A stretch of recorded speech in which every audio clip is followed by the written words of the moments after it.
Assalamualaikum everyone. For this project, we explore how calculus is used in civil engineering to solve real-life problems. Calculus, especially differentiation and integration, helps engineers understand how things change over time. We apply this concept in three areas: traffic law, river water levels, and material strength. All these problems use real data to show how important it is to study change and patterns in engineering. In problem 1, we study traffic data like vehicle speed, volume, and density. By using derivative, we can find out when traffic is most jammed and how quickly it changes. In problem 2, we collect river water level data for 7 days from 5 locations. We use calculus and graph to see trends and possible flood risk.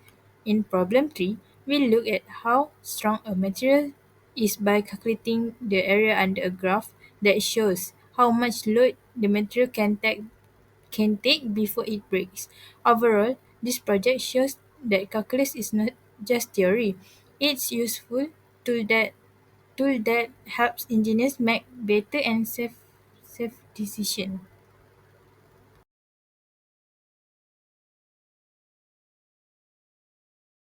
So, this is our data collection from group 4. Okay, for the first graph, density over time, from 30 to 75 minutes, the density of vehicles shows a clear increasing trend, reaching its peak at 75 minutes with 21.09 vehicle per kilometer. This suggests that congestion builds up gradually, likely due to peak hour traffic. After 75 minutes, the density decreased steadily until 120 minutes, indicating that traffic starts to clear and flow improve.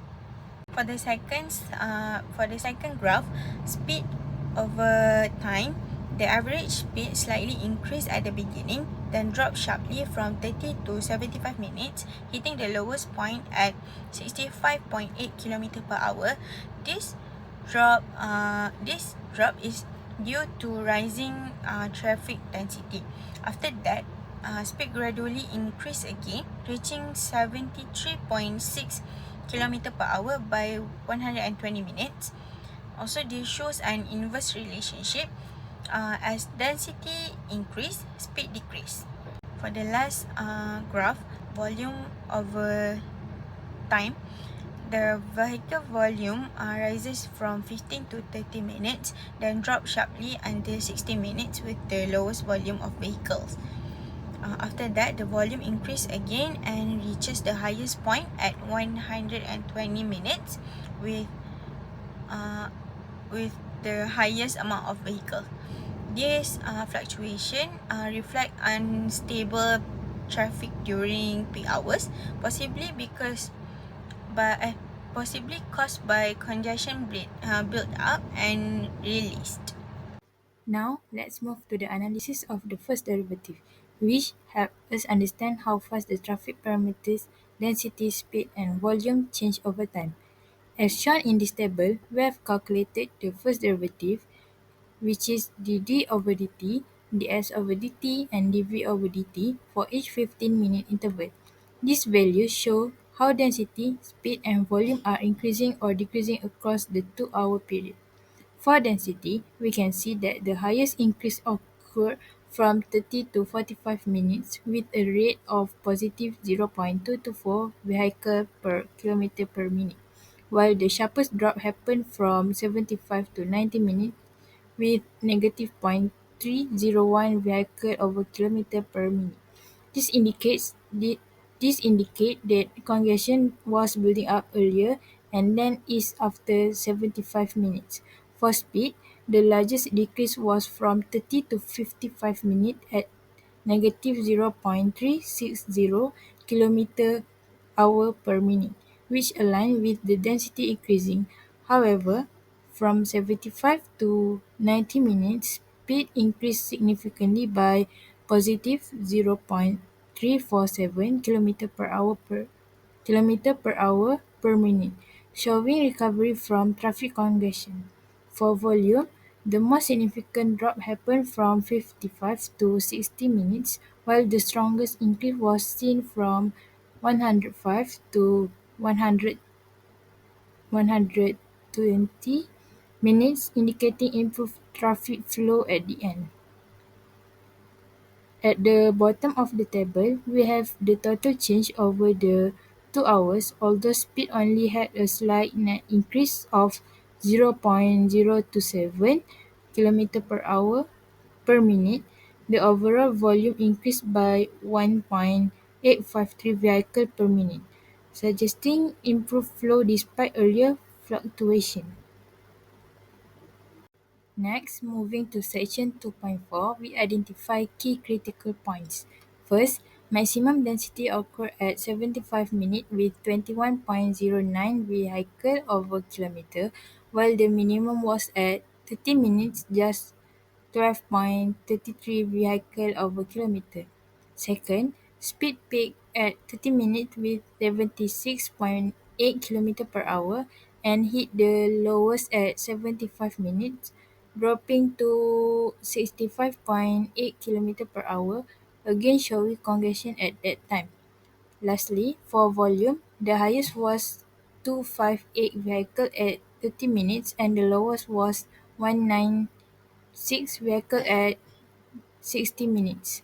This critical point helps us understand the peak and recovery periods of traffic flow and show how calculus help analyze and predict real-time traffic conditions. This table shows the second derivative of density, speed, and volume. The second derivative may help us understand the rate of change of the rate of change, whether the traffic condition is improving or worsening, faster or slower. So the first column, density, d square d over dt square.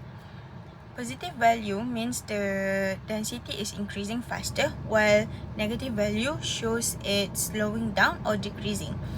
For example, from 30 to 40 minutes, density is accelerating, but 75 to 90 minutes, it's decreased rapidly with the value negative 0.027. So the second column, speed, d square s over dt square. Speed shows some recovery between 60 to 90 minutes with positive value, meaning the decrease in speed slows down and then start to increase. But overall, the total is negative 0.03, showing that speed generally declined slightly across the whole period. So the last column, that is volume, d square v over dt square. The volume fluctuates a lot with sharp increase and decrease. The highest positive value is at 60 to 75 minutes, 0.298, showing a quick increase in volume. However, the overall total is 0.105 is positive, suggesting the volume tends to increase slightly over time.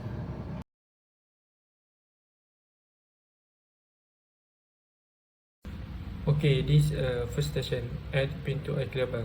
We get equation and make first derive and second derive. This is a table interpretation.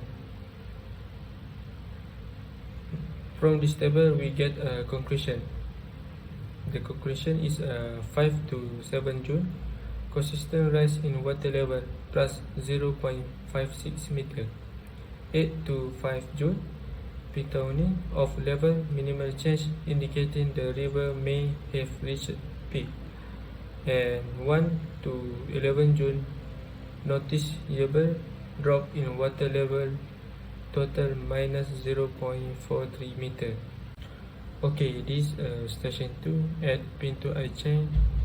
We get equation and make first derive and second derive. This is a table interpretation. From this table we get the conclusion. The conclusion is 5 to 6 June, slight increase possible due to minor rainfall. 6 to 8 June, continuous decrease in water level. And 10 June, significant drop, minus 0.34 meter, indicating rapid drainage. 11 June, slight recovery possibly from minor inflow. Hello, my name is Faris. So for my part, I will discuss about the problem number 2. And for the session number 3 is Sungai Putat. So the flow of this discussion, first, we create a graph based on the Excel and we get the polynomial for this station. So the step is we derive it, and from the first derive we can get the conclusion for the increasing and the decreasing for the water level. Next, for the second derivative, we can get the concave up and concave down. So just like a slideshow, we can get the conclusion for the flow of water level every day. Alright, for the session number 4, the step is also the same. So we can get the for 5 until 7 June, the steady increase water level is up 0.46 overall. So for the end of the time we measure, we can get the notable decrease. The water level is decreased. Alright, for the last station, we can see the conclusion for the data of water level at Pintu Aicheng. We can get for every day 24 hours the water level is up and down. This is because of maybe a physical factors from the earth. So the conclusion we can get from the slide.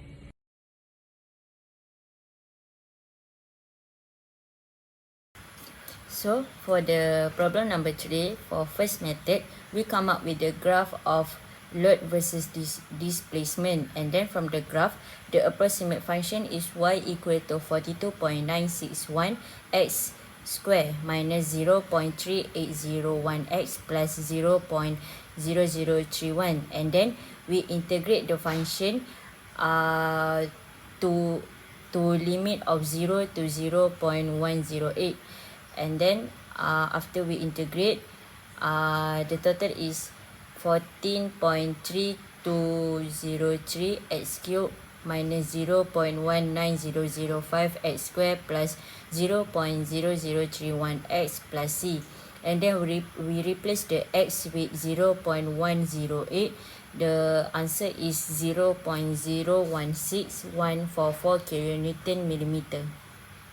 Next, for the method number 2, this is the data of our calculation for area under the graph based on load and displacement, and the total data is 149, and the total area under the graph that we have conclude is 0.092646298 kilonewton millimeter. In conclusion, the study shows that calculus is very useful in real-world civil engineering.